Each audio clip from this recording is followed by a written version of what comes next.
할렐루야. 네, 우리 하나님 말씀 봉독합니다. 잠언 6장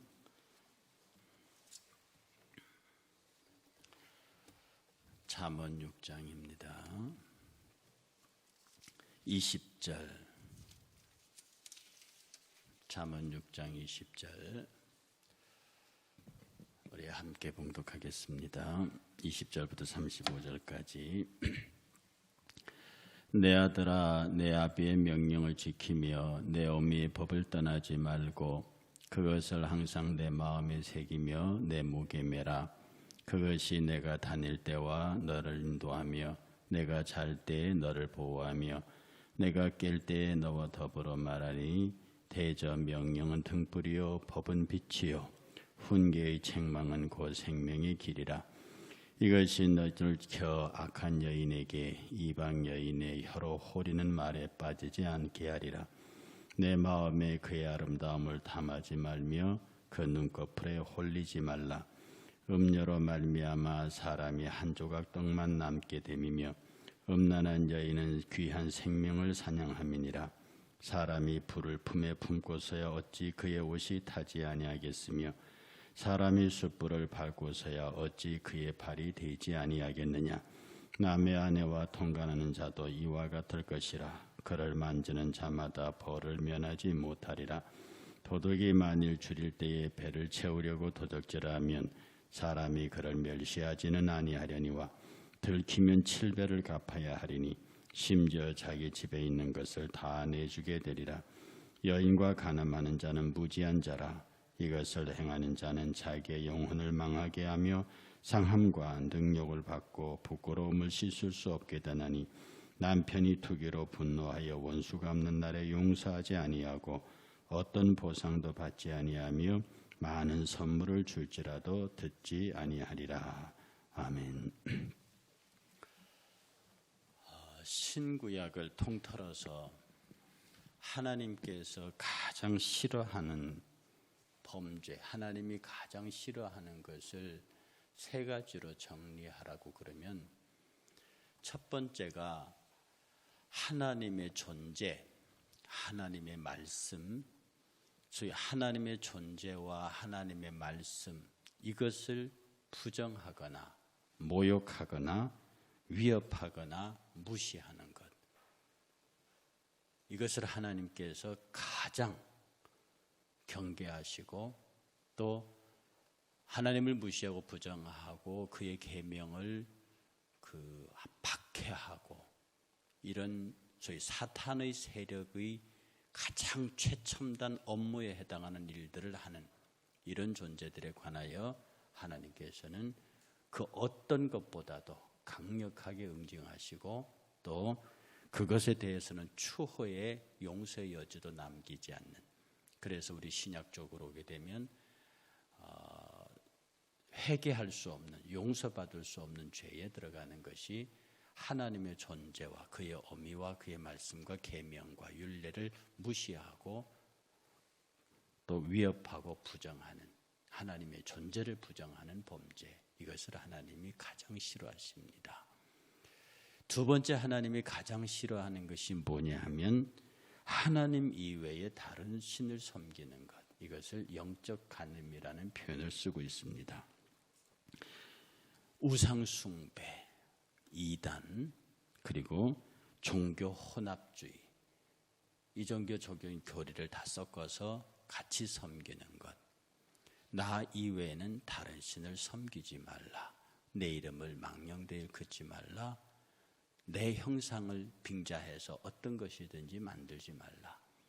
이 10계명의 1, 2, 3 계명 자체가 마지막 4계명 안식일을 거룩히 지키라는 것까지를 포함해서 하나님 나 여호와 외에는 신이 없다.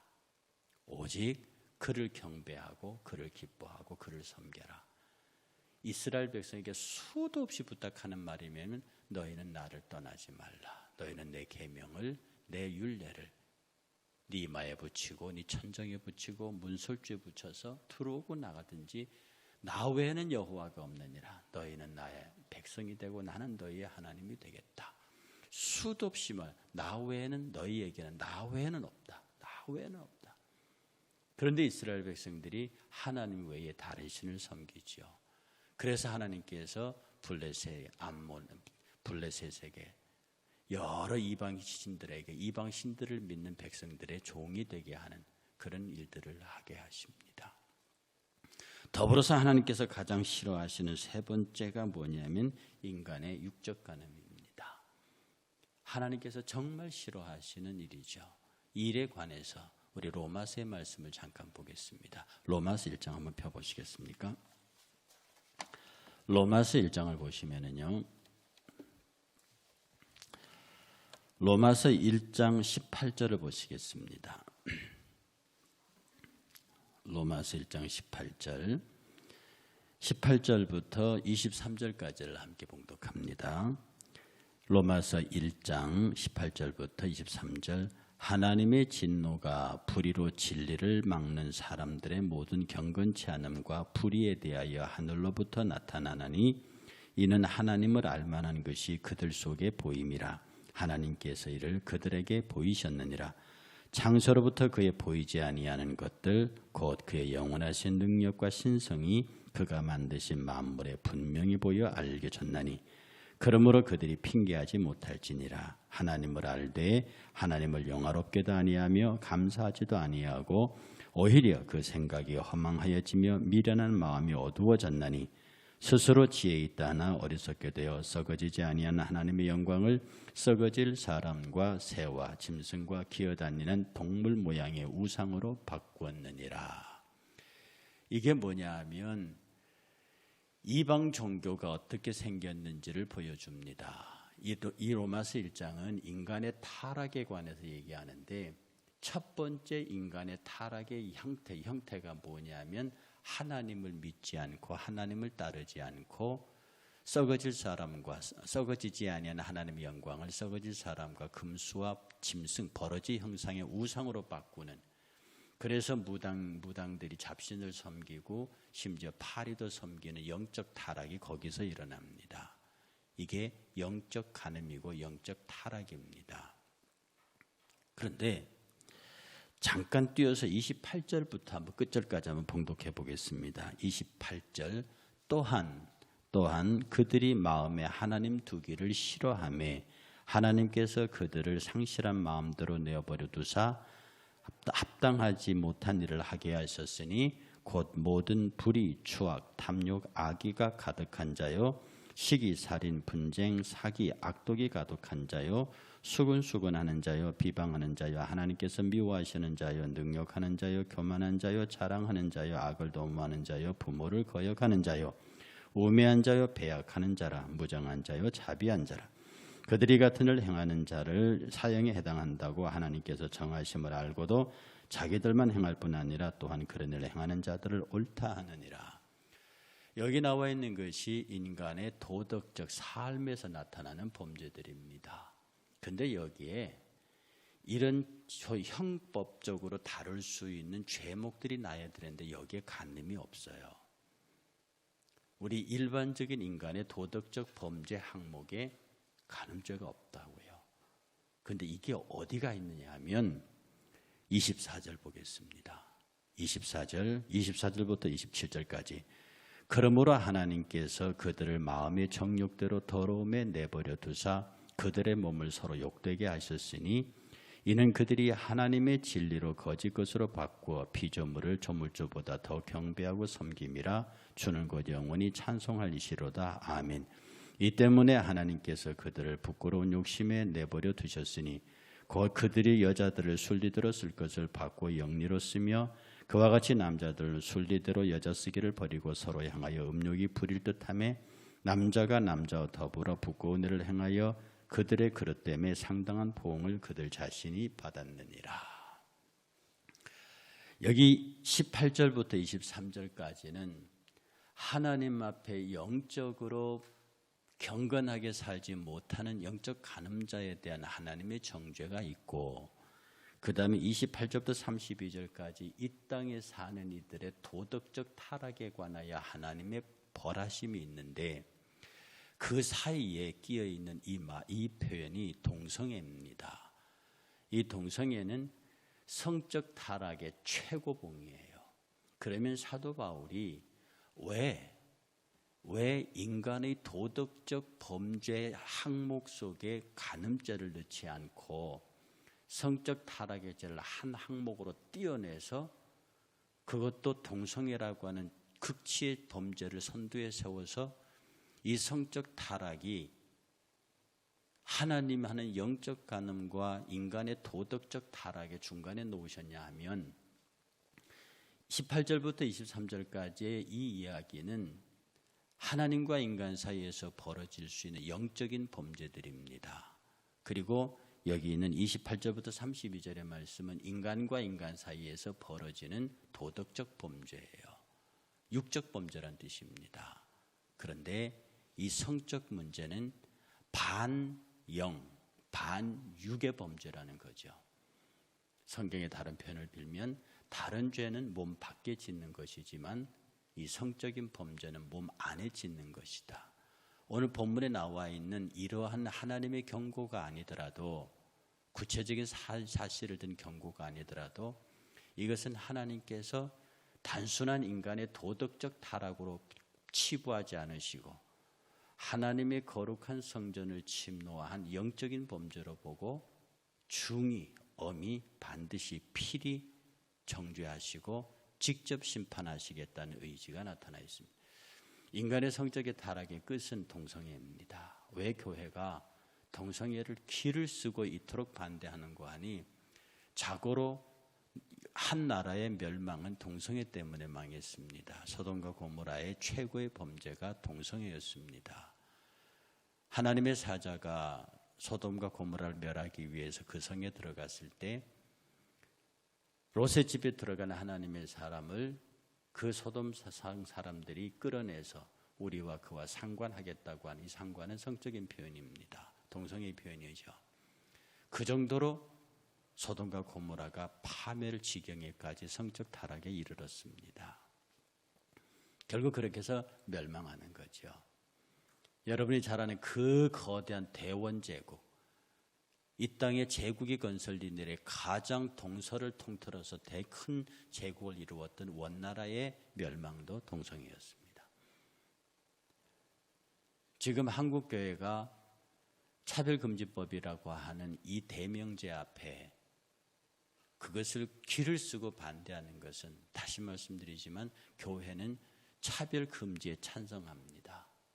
어떤 경우에서도 사람은 차별해서는 안 됩니다. 가난한 자, 부한 자, 장애인과 비장애인, 남자와 여자, 흑인과 백인 어떤 경우에도 차별은 불가합니다. 그러나 무조건적이고 일방적인 포괄적 차별은 그것을 반대한다. 그래서 지금 반대하는 것도 포괄적 차별 금지를 반대하는 겁니다. 지금 이 차별 금지법이 지금 발의된 대로 통과되면 여러분의 손자들이, 여러분의 손자 손녀들이 학교에서 아이를 가지고 와도 아이를 가져도 부모와 교사가 손을 댈 수 없습니다. 자기들의 성인 의사결정에서 남자 며느리, 여자 사위가 들어와도 부모가 어떻게 하질 못합니다. 차별금지 때문에 동성 신혼부부가 주례를 요청했을 때 그것을 동성애를 이유로 거부하는 사람은 처벌을 받게 되어 있습니다. 이 모든 과정들이 차별금지법 속에 다 들어가 있거든요. 지난번에 왔던 윤학열 감독이 그 차별금지법 반대하는 동영상 촬영하기 위해서 지금도 두 번째 그 영상을 촬영하고 있는데요. 오늘 한국교회가 이 위기와 어려움을 모르고 있습니다. 다시 단언거니와 하나님께서는 인간의 성적 범죄를 단순한 도덕적 범죄 차원에서 보지 않습니다. 반영, 반육의 범죄로서 당신의 영광에 도전하는 범죄로 봅니다. 아까 말했던 제가 이 세 가지의 범죄가 다 하나님의 영광과 직결되어 있습니다. 하나님의 영광을 가리고 하나님의 어미를 훼손하고 하나님의 존재를 부정하고 하나님이 가장 싫어하는 것을 하는 것, 이것에 관하여 적어도 이 범죄들에 관하여서는 하나님께서 앉아서 심판하지 않고 일어서서 철장으로 다스리겠다는 것이 오늘 잠언서에 나타나 있는 지혜자의 고백입니다. 그러므로 한국교회는 이 일을 위해서 기도해야 하고요. 개인도 선교를 위해서 기도해야 할 뿐 아니라 이 땅의 차별금지라고 하는 인권이라고 하는 미명 아래 왜 동성애자들이 이 일반의 지지를 받느냐 하면 여기 앉아있는 어느 누구도 그 대한민국 백성 어느 누구에게 물어도 당신 동성애 찬성합니까? 물으면 반대한다고 합니다. 자기가 동성애자가 아닌 이상 반대한다. 그런데 왜 당신은 이런 법이 만들어지는 데에 가만히 있습니까? 라고 물으면 불쌍하잖아요. 첫 번째, 걔들이 무슨 죄가 있어요? 불쌍하잖아요. 두 번째, 그 아이들에게 인권이 있잖아요. 그 아이들에게도 인권이라는 게 있는데 왜 교회가 나서서 그 불쌍한 아이들의 인권을 빼앗으려 합니까? 이 명분 때문에 차별금지법 반대 여론이 자꾸 도전을 받는 거예요. 인권과 상관없습니다. 제가 언제 말씀드렸듯이 동성애가 유전되는 병이라고 하면 교회는 받아들여야 합니다. 그러나 많은 양심적인 과학자들과 의사들의 공통된 결론은 뭐냐면 이 동성애는 유전병이 아니라 생후에 얻어지는 선천적인 병이 아니라 후천적인 병이고 치료받아야 할 중독이다. 마약이나 게임이나 이런 것에 중독되듯이 치료받아야 하는 항목이다. 배려하고 인간이 범하고 있는 모든 성적 범죄에 관하여 결코 하나님은 침묵하지 않으시고 당신의 영광에 도전한 죄로 간주해서 반드시 물으시고 반드시 그 결과에 관하여 다투시겠다고 하시는 겁니다. 그러니 저와 여러분들이 하실 수 있거든. 경건이 무엇인지 모르더라도 내가 교회가 가르치는 경건이 무엇인지 모르더라도 하나님의 영광과 그 어미를 방해하는 것, 하나님의 존재를 부정하거나 하나님 이외에 다른 신을 생각하고 섬기고 혹은 하나님과 다른 신을 썩는다거나 그래서 그리스도인 보고 뭐 이렇게 다른 종교에 기웃거리거나 점을 보러 다니거나 그러지 말라는 겁니다. 하나님이 가장 싫어하는 거예요. 그리고 성적인 문제에 관하여서 명백하고 단호해야 되고 일에 관하여 하나님께서 끝내 다투신다는 생각을 해야 돼요. 그리고 로마서 마지막 28절에 있는 우리의 범죄들에 관해서 도덕적 범죄들에 관해서 사실 이런 28장 이후의 도덕적 범죄는요. 세상의 판사들도 다툴 수 있습니다. 세상의 판사들도 벌 줄 수 있는 거예요. 그러나 이 하나님의 성적 범죄에 관하여서는 하나님이 친히 다투신다고 하는 것을 기억하시고 오늘 저와 여러분들이 이런 성결의 삶을 지금 이 시대가 참 그것을 유지하기 어렵게 만드는 세상이기 때문에 더더욱이 경성하고 더더욱이 마음으로부터 겸비하여서 하나님 앞에 성결을 유지하는 그래서 성결의 축복을 받는 저와 여러분 되시기를 주의 이름으로 축복합니다. 420장 찬송하겠습니다.